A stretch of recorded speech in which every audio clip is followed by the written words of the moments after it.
जय श्री राम।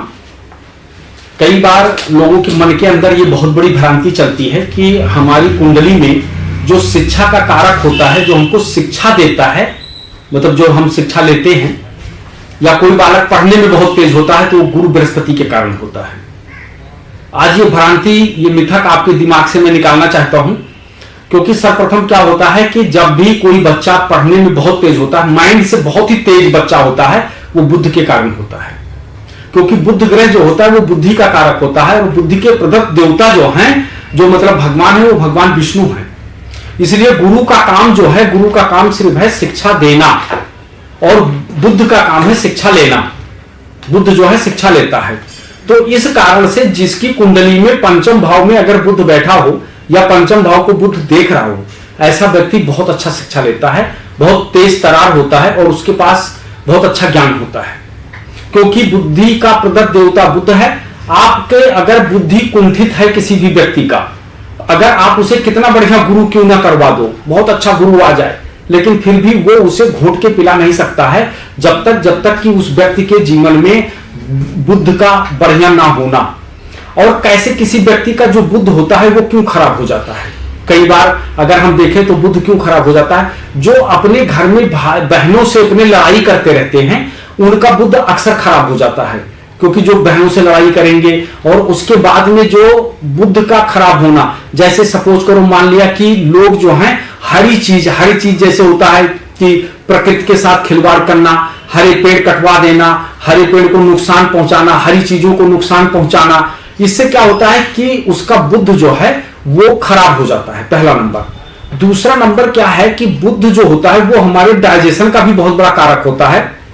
अगर हम बुद्ध को, पहला नंबर, अगर हम कुंडली में देखें तो बुद्ध को थाली का बैगन कहा गया है।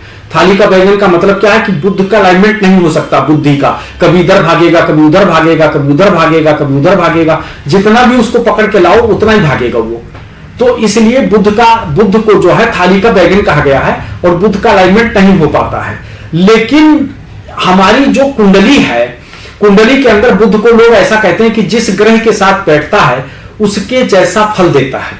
लेकिन बुद्ध को अगर हम मेडिकल की दुनिया में ले जाएंगे, जब हम मेडिकल एस्ट्रोलॉजी पढ़ेंगे, उसमें जब देखेंगे तो सबसे ज्यादा जो रोग देने वाला है वो हमारे जीवन में बुध ग्रह है। बुद्ध हमको सबसे ज्यादा रोग देता है, सबसे ज्यादा परेशानियां जो देता है वो बुद्ध हमको देता है। आपने देखा होगा, बुद्ध चर्बी देना, मोटापा दे देना, थायराइड दे देना, हड्डियों में दर्द दे देना, दांत से संबंधित दिक्कत देना, समझ गए? ये सब किसका काम है? ये सब बुद्ध का काम है। बुद्ध जो है हमारे मेडिकल साइंस में बहुत काम आता है। इसलिए हमेशा बुद्ध का अलाइनमेंट करते रहना चाहिए। जैसे क्या होता है कि हरी चीजों, प्रकृति के साथ जुड़े रहो, हरे पेड़ लगाओ, कई सारे पेड़ लगाओ, प्रकृति के गोद में जाओ, घूम टहल के आओ। और दूसरी चीज क्या है कि अपनी बड़ी बहन को या अपनी जो भी छोटी बहन हो, उनको कुछ ना कुछ हरी चीजों का दान भी करो, हरे वस्त्र, हरे इत्यादि कुछ ना कुछ दान करते रहो। उसके साथ क्या करना है कि भगवान विष्णु का जो है एक तरीके से विष्णु सहस्त्र नाम का पाठ या विष्णु भगवान के मंत्रों का जाप करने से क्या होगा कि आपको जो बुद्ध से संबंधित दिक्कत आ रही है वो दिक्कत आपकी दूर हो जाएगी। विष्णु सहस्त्र का नाम या विष्णु भगवान का पाठ करने से आपके लिए बहुत अच्छा रहेगा। उसके बाद क्या करना है कि अक्सर आप जैसे हरा कलावा अपने हाथ में बांधना, या आप हरी कमीज या हरी चीजों का अपने जीवन में उपयोग करना। और बुधवार के दिन जो है पशुओं को, जैसे गाय है, उनको हरा चारा देना। हरा चारा मतलब जैसे बरसीन हुआ या पालक हुआ या कोई भी चीज ले करके आप अगर हरी चीजों को अगर आप जो है गाय को देते हैं, गाय को खिलाते हैं, तो उससे क्या होगा कि आपका बुद्ध सही हो जाएगा। क्योंकि बुद्ध के प्रदत्त देवता भगवान विष्णु है, और बुद्ध का जीवन में अलाइनमेंट होना हर व्यक्ति के जीवन में बहुत जरूरी है। तो इसलिए अपने बुद्ध को अच्छा बनाने के लिए आप हरी चीजों का दान करें, और बुधवार को खास तौर पे अपने बहन से तो बिल्कुल भी झगड़ा ना करें। उसके बाद में हिजड़ों को दान करें। अगर आप इतना ये करते हैं तो आपका बुद्ध बहुत अच्छा रहेगा। अभी फिलहाल इतना ही। आगे आपको अगर अपनी कुंडली का एनालिसिस करवाना है तो आप हमसे संपर्क कर सकते हैं, आप बात कर सकते हैं। आपको कैसा हमारा ये बुध ग्रह का लगा आप कमेंट करके हमको जरूर बताइएगा।